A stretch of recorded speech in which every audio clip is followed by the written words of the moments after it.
Welcome to the Gals Guide podcast. Join us on an adventure to get to know famous and infamous women from around the world. Each of our presenters has a pick. Is she ancient history? Is she breaking news? Is she safe for work? Well, that's up to each presenter. All we know is that... Fasten your seatbelts. It's going to be a bumpy night. To Aboriginal and Torres Strait Islander people, please be aware that this podcast contains the names and images of deceased persons. Welcome back. I'm Barb. I'm joined by Leah, Bonnie, and Katie, sharing our Australian gal pick. Bonnie has already talked to us about Prime Minister Julia Gillard. Before we get started, before I jump in with my Australian gal, I wanted to get to know something random about our gal pals. So since it is Australian month, what is your favorite Australian celebrity? Dun, dun, dun, dun, dun. I know, there's been lots of Googling going on. Yes. There's a myriad of options. Mm-hmm. There are a lot. Yeah, I didn't there's even a lot of great realize. options. Yeah. I think because once they bust into, the big Hollywood scene, most movies, they have, American accents or, I don't know. Like, I will say, Tom Hardy, I need to constantly check where he is from, because he has done every He's kind British, of accent. right? He's British. Okay. But he does such great accents of Right, everywhere that I'm like, where is he from again? They do. Just like scrolling through, thinking actors, actresses, I absolutely love Kate Blanchett. Oh, Yes. She's fiercely amazing. lovely. Yeah. Right? Also Heath Ledger. Yes. Oh my gosh. Rest I in peace. still Love his miss movies. him. I know, right? Mm-hmm. He was amazing. 10 Things I Hate About You. Oh! Trey was not feeling well, so I put on something I thought he wouldn't want to watch. Oh, yeah. And he ended up watching the whole thing. Because it's so It's good. a cute movie. It is good. It's the movie where you find out that the Joker and Robin were friends in high school. I always love that scene. I'm like, I know what Marvel or what DC movie you two are going to be in later. And it's adorable. And I loved Brokeback Mountain. Yes. It was so good. I know. I saw it in the Drunken Theater. It was the early days where they had Keystone alcohol. Arts. Yes. And so the crowd was drunk. You could tell that they pre-gamed as well to see Brokeback Mountain, because they were not, it's an Indiana crowd. They were not ready for a fully gay movie. Yeah. And this isn't even a fully gay movie. This is just the first gay movie that they're probably seeing. And I'm just waiting for it for any kind of like kiss or love scene. And you could feel it in the theater, the uncomfortableness. And I'm Anxiety. like, it was like a second movie. It was Just the really drama great. in the theater. But Yes, it was great. But that's a sign of a good movie. Yes. If you can feel that discomfort. Mhm. I mean, that's done well. And the tears. Yes. Because it's a heartbreaking movie, too. Yeah. So, I mean, like, you could also then feel them shift in the audience. And, like, I'm hearing the sniffles, and I'm like, they got you. Yes. That's awesome. That almost makes me tear up now. It's a good one. I did have Heath Ledger on my list, too. I think he was one of those actors very early on. Oh, man, he had so much potential, and he was breaking out of the teenage roles. He was he made interesting choices, is probably the best thing I can say about Heath Ledger. And the choices that he made, even if they were big budget, he still had his own take and his own edge on it. He just had such a nuance for every character. He was uniquely himself in a Hollywood machine. And that is nearly impossible to do. And I just really looked forward to everything that he was going to do. And it was just tragic, dying way too young. Him and River Phoenix are kind of in that same, there was so much potential there. And I would have liked to grow old with seeing them. It's very sad. So I'll try to lighten it. I will take any Hemsworth any day, anytime. That's fair. I remember having this beautiful dream that I did not want to wake up from. I was on the Hemsworth compound. Nice. And I'm like, this must be a version of heaven.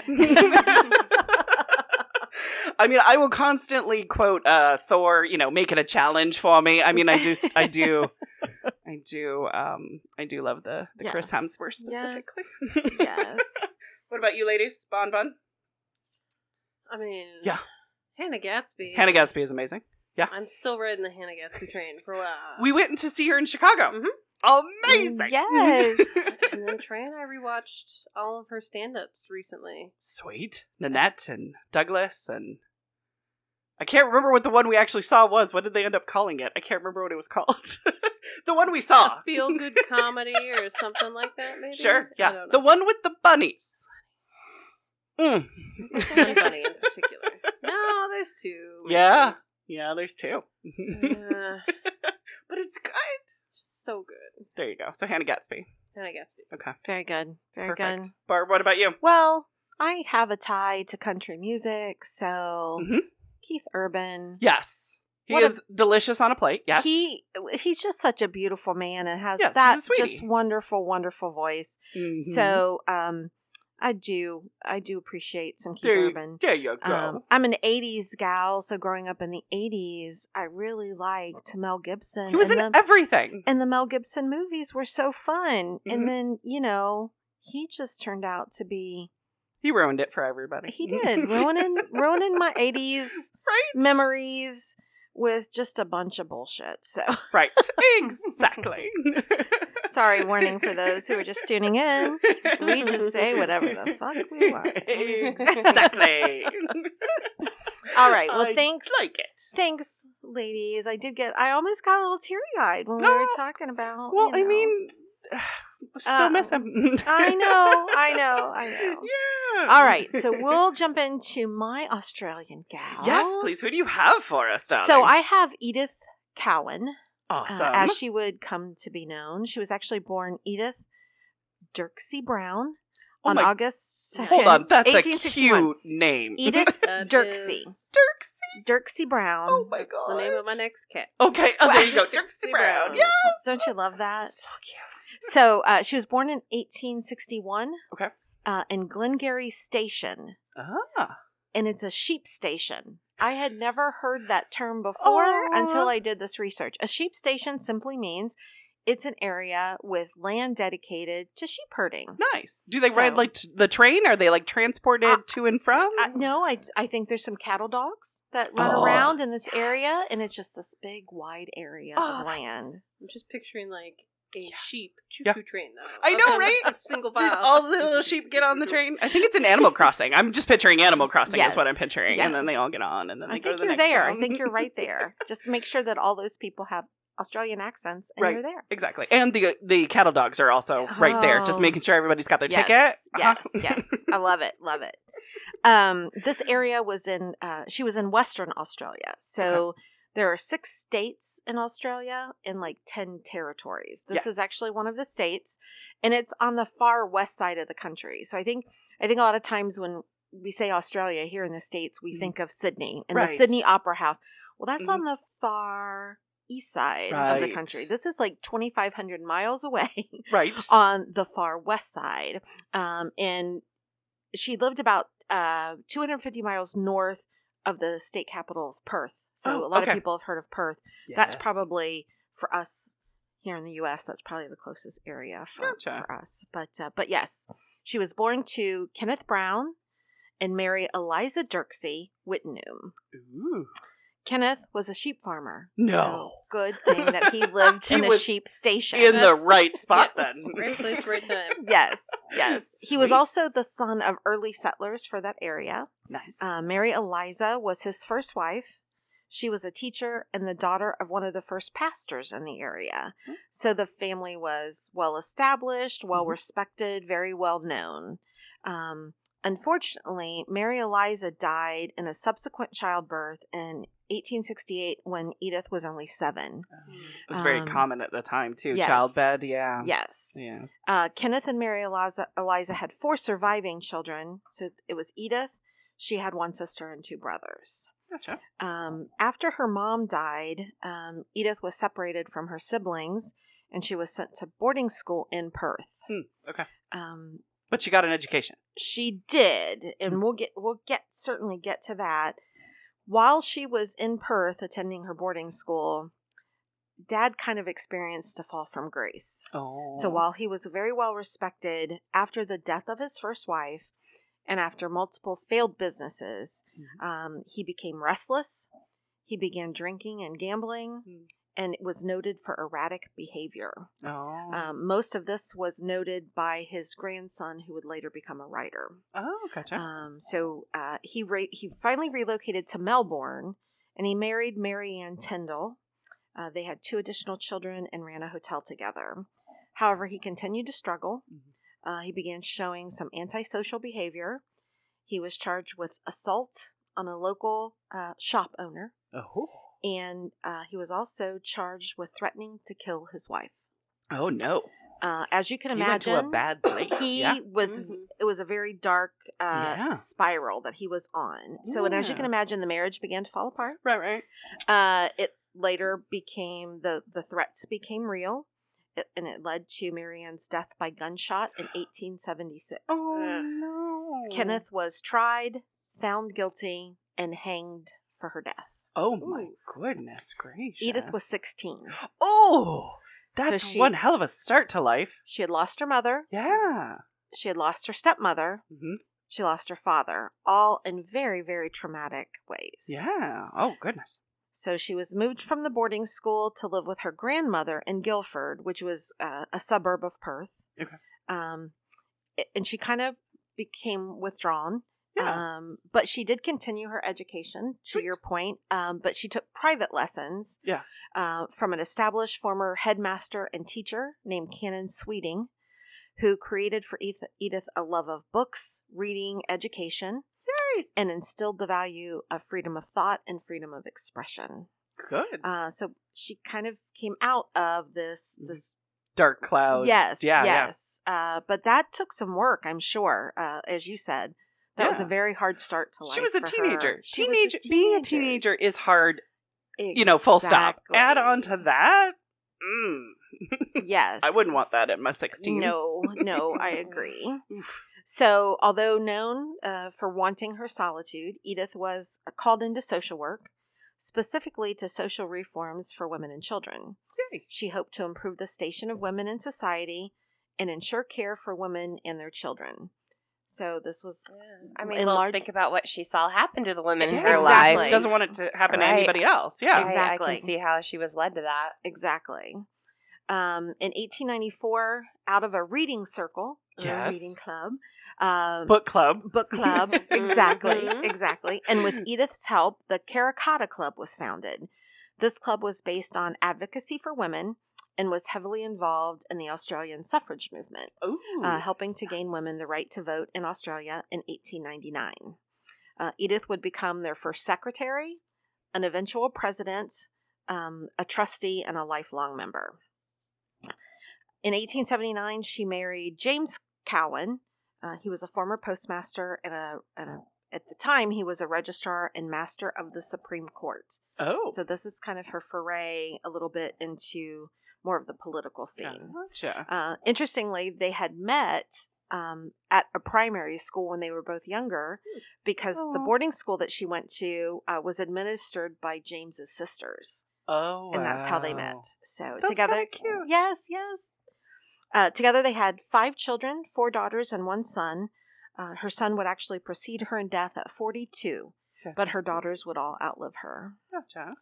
After helping secure women the right to vote, she started to turn her focus to women's health and welfare. She demonstrated concern for anyone who was considered underprivileged. Mm-hmm. So disadvantaged youth, the prostitutes, the poor, the uneducated, and the elderly. So she wanted to raise their position and ensure that they had the care that they need. Yeah. She believed education was vital to growth, change, and improvement. That certainly comes from her earlier education with Canon Sweeting. She helped establish the Women's Service Guild in 1909 and the National Council of Women in 1911. Through her work in the Service Guild, she was also involved in opening the King Edward Memorial Hospital for Women, which opened in 1916 and was the first dedicated public maternity hospital in Western Australia. I've heard of this hospital. I've actually seen documentaries about it. Yeah. So that's why I'm like, wait a minute. No, I know this place. Yes. Oh, awesome. Yes. So directly to your point, Katie, you can directly see how her early experiences with her mom dying in childbirth led her to think, we got to do something. We got to do something. So, she would later become an Australian delegate to the International Conference of Women, and she would help found the Royal Western Australian Historical Society as well. To begin a more direct foray into politics, she struggled with children who were being tried as adults or held to the same standards by the judicial system. Mm-hmm. So she founded the Children's Protection Society based on this thought that children should not be tried as adults. The society helped establish a children's court, much like our juvenile court here in the States. Nice. Edith would serve as a judge there and as one of the first women justices of the peace. During World War I, she led an effort to collect food and clothing for the soldiers at the front and coordinated their care upon their return. Yeah. Again, anybody who wasn't getting attention, she tried to work to make sure that they got the attention that they need. Nice. This effort with World War I led her to becoming a chairperson for the Red Cross. And then she became an officer of the Order of the British Empire. And that was bestowed on her by King George. Look at that. So that was kind of fancy. Look at that. So does that mean that she's a lady then? Did she get the honorary? I never know when... I did not see her referenced as that a dame title. Or a lady. Correct. Or it would be a dame. There we go. Okay, gotcha. Yeah. So, I never knew for the, even though the British bestow upon, is it different for British subjects or is it different for Australian subjects of the titling and stuff like that? I do not know. They just referred to her as an officer of the Order of the British Empire. Oh, there you go. And the Order of the British Empire is the OBE? The OBE. Yes, okay, there we go. So I had seen that before, the and I'm like, yes. That's what that is. There we go. Okay. Sweet. It's a big honor. It was. I think it was fancy. Nice. So after women secured the right to vote in Australia in 1899, Western Australia, the state of Western Australia, granted women the right to stand for Parliament. Nice. Edith making the way for somebody we know. Exactly. It was a good tie-in. Edith, at the age of 59, would become the first woman to run and be elected to the Legislative Assembly, winning the seat in West Perth in Western Australia. Nice. So her platform was based on domestic and social issues, which she had all along said were not receiving enough attention in the government, and the voters agreed with her. Once she was elected, she focused on furthering women's right in Parliament, because at first I think it was kind of thought of like, we'll let you come in, but you can't, like, you can sit in the stands and watch. Right. You could sit there, but you can't actually vote on anything. Right. Yeah. So she definitely worked to make sure that they had good standing. She was also a champion for mothers' rights.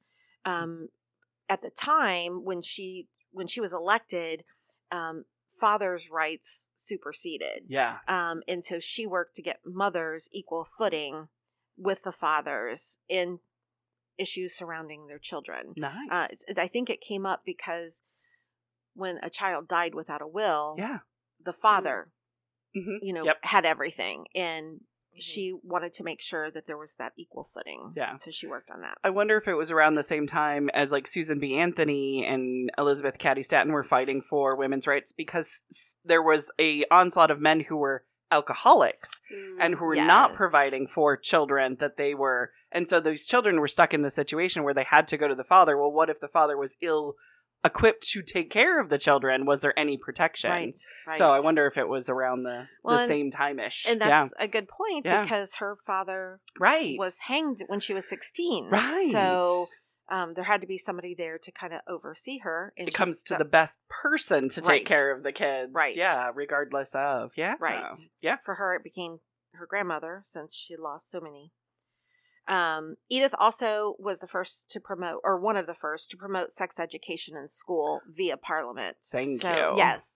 So she was champion all the good causes. Yay! After a long career of service to those in her community, Edith died in 1932 at the age of 70 from pancreatic cancer.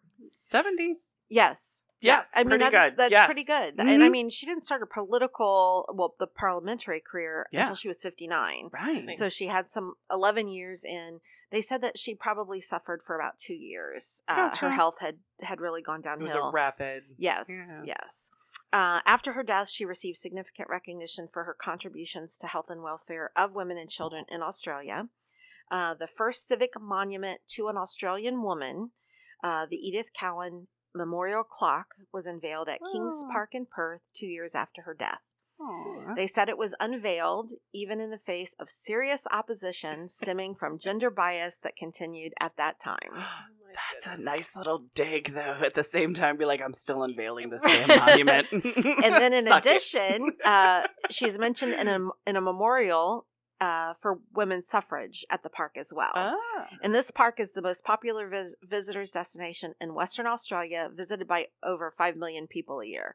So it wasn't some fly-by-night park tucked away in the back. It's pretty prominent. So, nice. So yeah, little chaos there, but they got it done. I dig it. In 1974, the Federal Division of Cowan, which is an electoral division in Perth, was established in her honor. So they actually named an electoral division after her. Cute. In 1975, she appeared on a postage stamp. Look at that stamp. Exactly. In 1991, the Western College of Advanced Education was renamed the Edith Cowan University. So it was renamed for her. A reconstructed rendition of her adult home, not her childhood home, but her adult home, was created on the campus.